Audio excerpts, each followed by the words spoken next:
देखो हम सबसे पहले करने जा रहे हैं, यह पहले से स्टार्ट करते हैं।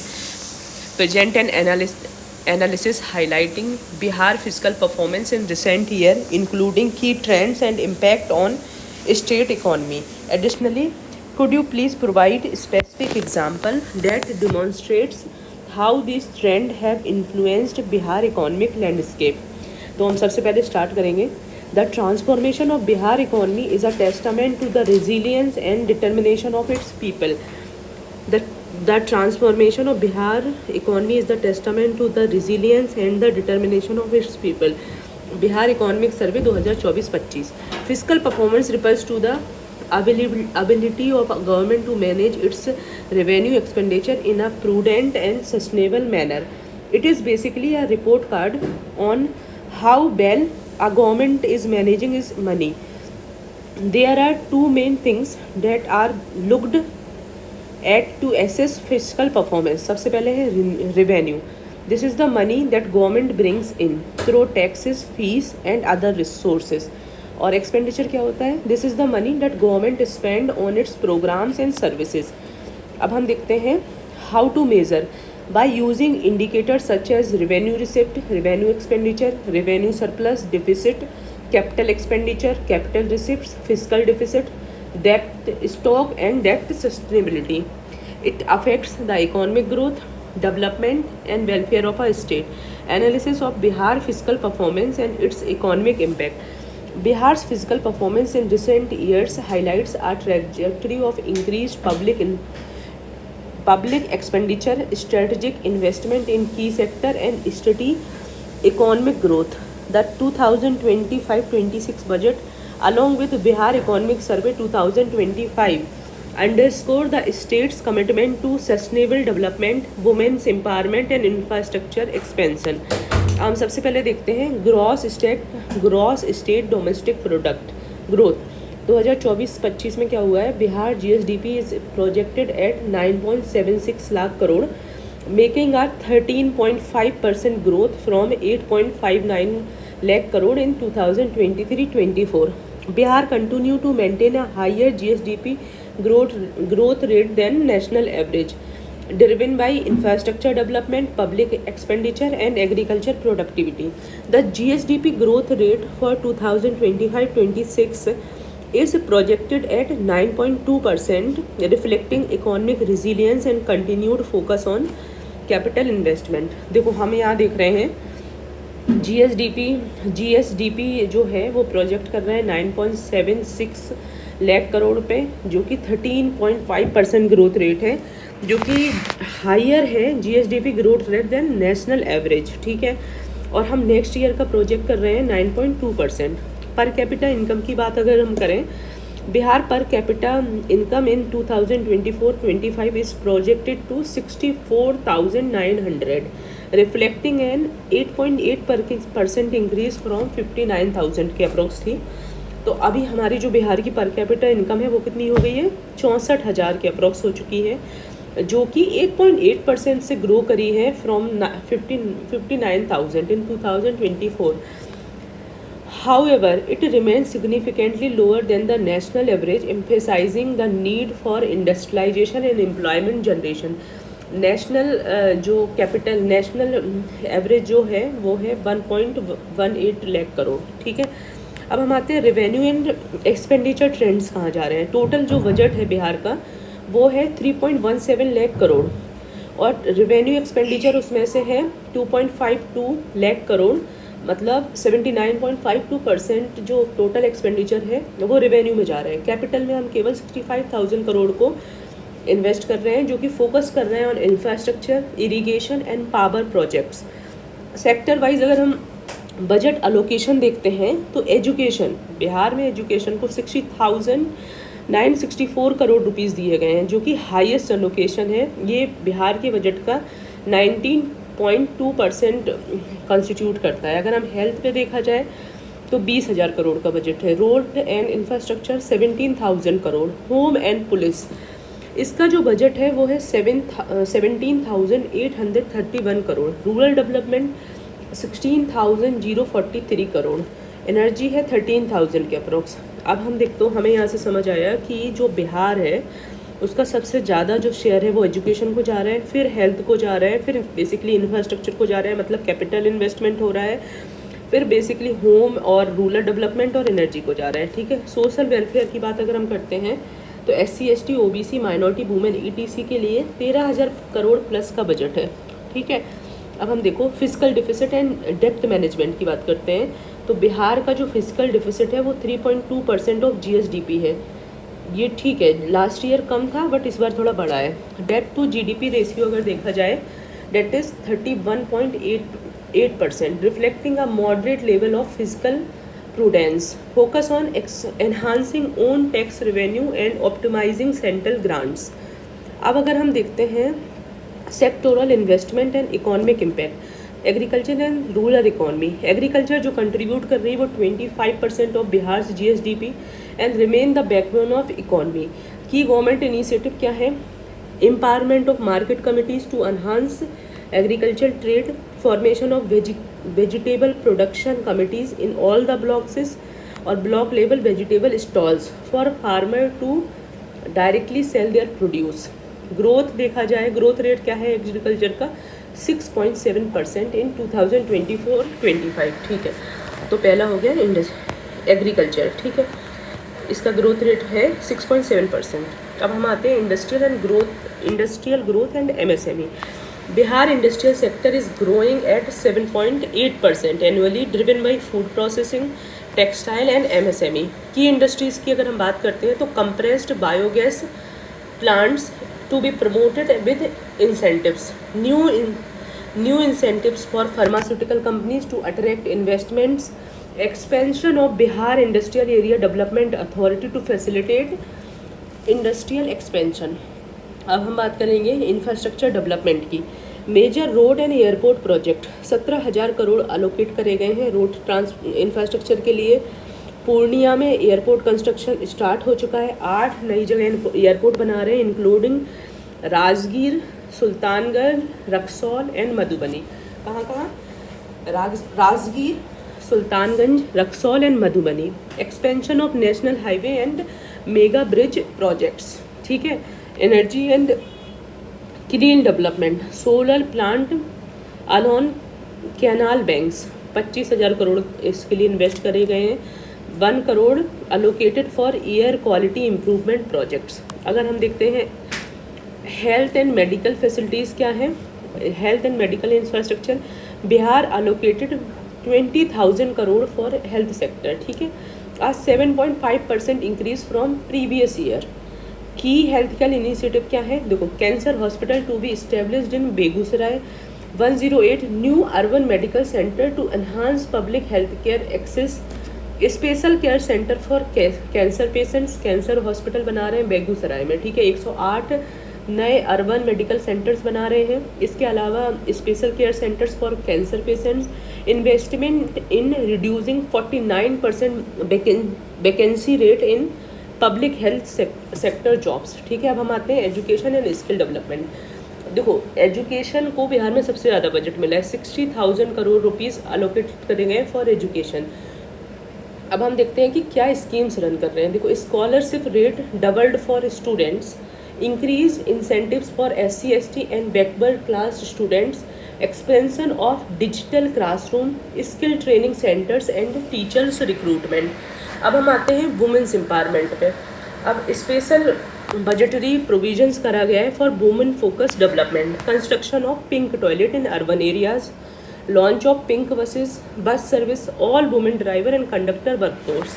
महिला हाट बना रहे हैं इन पटना, फाइनेंशियल असिस्टेंट मिल रहा है for e-rickshaw purchase for women, hostel for working women to support employment participation, reservation of 33% seats for women in Bihar state road transport corporation. अब हम देखते हैं migration welfare and tourism development.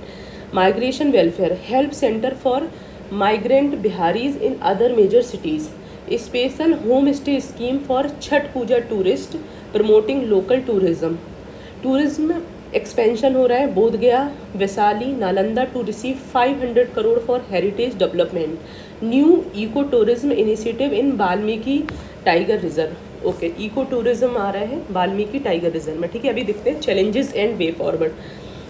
Low on tax revenue, Bihar own tax revenues remains 10% of GSDP, necessitating effort to increase GST compliances and tax base expansion. High dependence on central transfer. Over 65% of Bihar revenue comes from central grants, highlighting fiscal dependency. अब देखते हैं unemployment and skill development. Unemployment rate जो है बिहार में 2024-25 में वो है 3.7%, higher than national average 3.2%। Okay, need for expansion of skill based employment particularly in MSME and startup, strengthening health care infrastructure, rural health service remain inadequate, requiring more PSC, CSCs and district hospitals. Conclusion. Bihar's fiscal performance in 2025-26 demonstrate a balanced approach between welfare spending and infrastructure development. While education, health and women empowerment remain central, increased focus on industrialization, taxation and self-reliance will be key to long-term economic sustainability. Strengthening own tax revenue, improving job creation and enhancing capital investment will help Bihar achieve inclusive growth. Okay, अब हम इसमें देखते हैं history and concept of 5 year plan in India. देखो, course से start करेंगे। Planning is a democratic planning in a democratic country must be seen as a process of decision making and continuous adjustment of means to the ends rather than a blueprint for everything. मतलब एक evolving process है। अब हम देखते हैं ideas of economic planning gained prominence in 1940s and 50s as a strategy for rebuilding economies. In 1944 a group of industrialists proposed a structured approach to economic planning known as Bombay Plan. Recognizing the importance of planned development, India adopted a series of 5-year plan post-independence to accelerate economic growth. Concept of 5-year plans was first introduced by Joseph Stalin in Soviet Union in 1928. Inspired by this method, India implemented its own planning framework after independence, focusing on economic development and self-reliance. अब हम देखते हैं कि कितने अभी तक हमारे पास total 12 plans हैं और कुछ प्लान हॉलीडेज़ रहे हैं, इसके अलावा कुछ ऑब्जेक्टिव्स भी रहे हैं। तो हम देखते हैं फर्स्ट 5 ईयर प्लान 1951 to 56 रहा, overall development of agriculture. Second 5 year plan 1956 to 61 industrial development पे फोकस किया। Third 5 year plan 1961 to 66 self sufficient in food, self sufficient in economy. Fourth 5 year plan जो आया वो 1969 में आया और 74 तक रहा, self reliance and self sustained growth. Fifth 5 year plan 1974 में आया, 79 तक रहा, इसका एम था removal of poverty. Sixth 5 year plan 1980 to 85 improvement in infrastructure in agriculture in industry. Seventh 5 year plan 1985 to 90 modernization and increase in employment opportunities. Eighth 5 year plan 1992 से 97 तक आया, human resource development. Ninth 5 year plan 1997 to 02 तक आया, rural development and decentralised planning. अब देखते हैं हम 10th 5 year plan जो कि 2002 में आया, 2007 तक रहा, इंक्रीज इन इन्वेस्टमेंट ये फोकस था। 11th 5 ईयर प्लान का फोकस था ओवरऑल डेवलपमेंट ऑफ पीपल। और 12 and the final economic plan जो था उसका फोकस था सस्टेनेबल डेवलपमेंट। अब हम थोड़ा सा इधर देख लेते हैं। 5 year plan were structured economic process where the government of India prepared a document outlining its income and expenditure for a 5-year period. The budget was divided into 2 component. एक हो गया planned expenditure, मतलब planned part of the budget and non planned budget, ठीक है। तो जो non planned budget था उसमें allocated for routine annual expenditure और जो plan budget था allocated for a long term developmental projects based on priorities of 5-year plan. From 19 51 to 2017 Indian economic policies by guided by 5-year plan formulated, implemented and regulated by Planning Commission. However, in 2015 the Planning Commission was replaced by Niti Aayog, a policy think tank. Niti Aayog introduced a new planning framework which includes एक 3-year action agenda, short term policy priorities और एक 7-year medium term strategy paper focused on medium term development strategy, और एक आया 15th year vision document.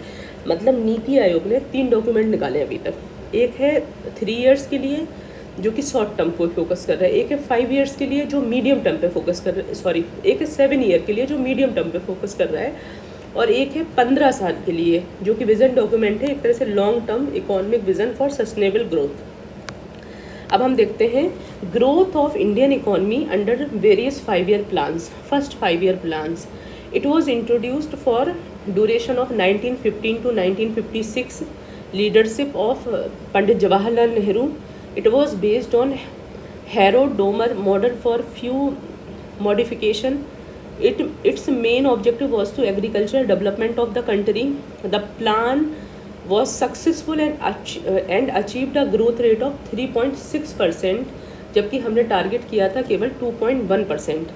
At the end of this plan, 5 IITs were set up in the country. अब हम देखते हैं second 5-year plan. ये basically 1956 to 61 तक आया। इसका जो मॉडल था वो पीसी महालनोबिस मॉडल था, और ये इसका जो मेन ऑब्जेक्टिव था वो इंडस्ट्रियल ग्रोथ पे फोकस कर रहा था, और हमने जो टारगेट रखा था वो 4.5% रखा था, बट हमने अचीव किया था 4.27%. However, this plan was criticized by many experts and as a result India faced a payment crisis in the year of 1957. अब हम आते हैं थर्ड 5-year प्लान पे। इसको कहते हैं गडगिल योजना पे फोकस कर रहा है ये। The main target of this plan was to make economy independent. The stress were laid on agriculture and improvement of production of wheat. During the execution of this plan India was engaged in 2 war. एक तो हो गया सिनो India war of 1962, दूसरा हो गया Indo Pakistani war of 1965. These war exposed the weaknesses in our economy and shifted the focus to the defense industry, Indian army and stabilization of the prices. क्योंकि India में उस समय इन्फ्लेशन हो रहा था। The plan was a flop due to war and drought. The target growth rate was 5.6% while achieve किया हमने only 2.4%. अब हम आते हैं प्लान हॉलीडे हुआ। Due to the failure of previous plan the government announced 3-year plan holiday जो कि 1966 to 1969 तक हुआ। The main reason behind the plan holiday was the Indo Pakistani war and Sino India war leading to failure of third 5-year plan. During this plan, annual plan was made and equal priorities were given to agriculture, its allied sector and industrial sector. In a bid to increase the export in the country, the government declared devolution of rupees. अब हम आते हैं fourth 5-year plan पे जो कि 1969 to 74 तक हुआ। There was 2 main objective. पहला तो क्या था, ग्रोथ विद स्टेबिलिटी, दूसरा था progressive achievement of self reliance. During this plan, 14 major Indian banks were nationalized and green revolution was started. Indo-Pakistani War of 1971 and liberation of Bangladesh took place. Implementation of family planning programs were among the major target of the plan. His plan failed and could achieve a growth rate of 3.3% only against the target of 5.7%. अब हम देखते हैं fifth 5-year plan. जो duration था वो 1974 to 78 था। इसका focus था गरीबी हटाओ, employment, justice, agriculture production and defence. The electricity supply act was amended in 1975। A 20-point program was launched in 1975. The minimum need program and the Indian National Highway System was introduced. Overall, this plan was successful which achieved a growth rate of 4.8% against the target of 4.4%. मतलब 5 year plan जो था वो somewhere successful था. It was during emergency only. ठीक है. अब हम देखते हैं rolling plan. After the termination of 5 year plan, the rolling plan came into effect from 1978 to 1980. In 1980, Congress rejected the rolling plan and a new 5 year plan was introduced. Three plan introduced under the rolling plan. For the budget of present year, this plan was for a fixed year of 3, 4 और 5 year. Perspective plan for a long term 10, 15 या 20 साल के लिए. The plan has several advantage as the target could be amended and projects allocation etc were variable to the country's economy. This means that if the target can be amended each year, it would be difficult to achieve the target and will result in destabilization of Indian economy. हम देखते हैं 6 5 year plan. The duration of 6 5 year plan was the 1980 to 85. इस समय हम इंदिरा गांधी ही थी और जो main objective था वो था economic liberalisation by eradicating poverty and achieving technological self reliance. It was based on investment yojana infrastructure changing and ten to growth model. The growth target was 5.2% but we achieved 5.7% growth rate. अब हम देखते हैं 7 5 year plan.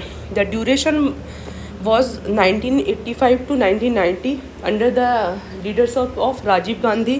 The objective of this plan was to establishment of a self-sufficient economy, opportunities for productive employment and upgradation of technology.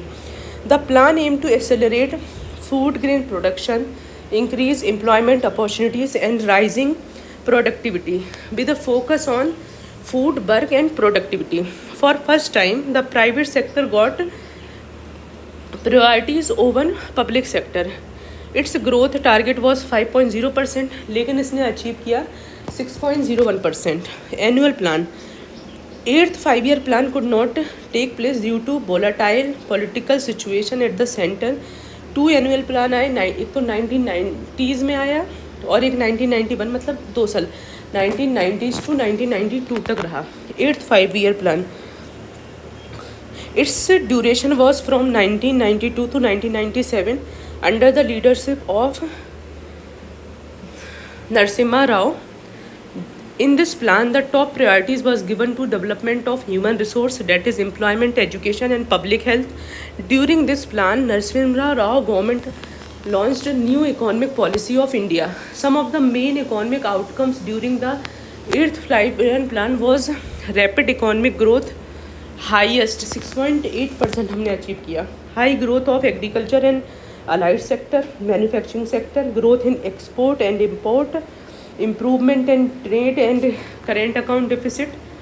A high growth rate was achieved even though the share of public sector in total investment was declined considerably to about 34%. This plan was successful and got an annual growth rate of 6.8% against the target of 5.6%. अब हम देखते हैं 9th 5 year plan. Its duration was from 1997 to 2002 under the leadership of Atal Bihari Vajpayee. The main focus of this plan was growth with social justice and equality. It was launched in the 50th year of independence of India. This plan failed to achieve the growth target of 6.5% and achieved the growth target only 5.6%. देखो जो 9th 5 year plan था वो basically 50 साल हो गए थे India को independence हुए. इसका टारगेट था growth and social justice and equality. अब हम आते हैं 10th 5 year plan. It's duration was from 2002 से 2007 तक under the leadership of Atal Bihari Vajpayee. This plan aimed to double per capita income of India in next 10 years. Growth and social justice and equality था. अब है इसका 10वें 5 year plan का जो target है वो है पर कैपिटा इनकम को हमें 10 दुगना करना है 10 साल के अंदर. It also aim to reduce poverty ratio to 15% by 2012. इसका जो टारगेट था वो 8 का था, लेकिन हमने अचीव केवल 7 किया था। अब हम आते हैं 11 5 year plan. Its duration was 2007 से 2012 तक under the leadership of Manmohan Singh. It was prepared by C Rangarajan. Its main theme was rapid and more inclusive growth. Target जो अचीव्ड ग्रोथ 8 था, और जबकि टारगेट हमारा 9 था। 12 5 ईयर प्लान, इसका जो ड्यूरेशन था वो 2012 से 2017 under the leadership of Manmohan Singh. की जो मेन थीम थी वो थी faster, more inclusive and sustainable growth. Its growth rate target was 8। For a long time there had been a feeling that for a country as diverse and big as India, centralized planning could not work beyond a point due to its one-size-fit-all approach. Therefore, NDA government has dissolved the Planning Commission, which was replaced by Niti Aayog. Thus, there is no 13 5-year plan. However, the 5-year defense plan was made. It is important to note that the documents of Niti Aayog have no financial role. They are only policy guide map for government. The 3-year action plan only provide a broad roadmap to government and does not outline any scheme or allocation, as it has no financial power.